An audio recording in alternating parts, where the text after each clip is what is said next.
Direktorat Lalu Lintas Polda Aceh menggelar rapat kerja teknis fungsi lalu lintas tahun anggaran 2022 di Aula Serbaguna Ditlantas Polda Aceh di Banda Aceh. Kegiatan tersebut diikuti para Kasat Lantas, Kanit Regiden dan Kanit Laka dari Polres se-Aceh.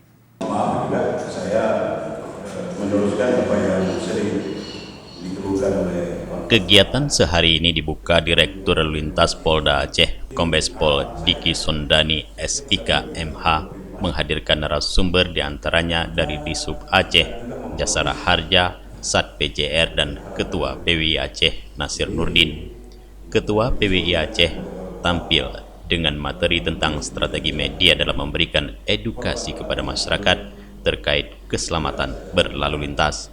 Ketua PWI Aceh mengawali materinya dengan penjelasan sekilas tentang fungsi pers yang di dalamnya termasuk pendidikan untuk meningkatkan wawasan dalam mencerdaskan bangsa. Salah satu bahagian materinya, Nasir menyampaikan apresiasi kepada Kasat Lantas di jajaran Ditlantas Polda Aceh yang selama ini telah terjalin hubungan baik dengan wartawan di lapangan.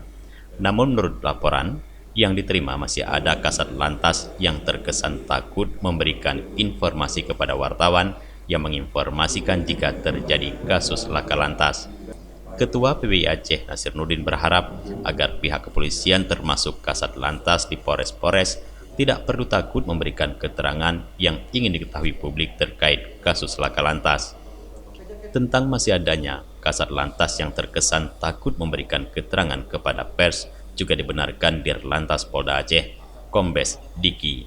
Dirlantas mengingatkan para Kasat Lantas tidak perlu takut memberikan keterangan kepada pers. Tim Liputan Aceh TV melaporkan.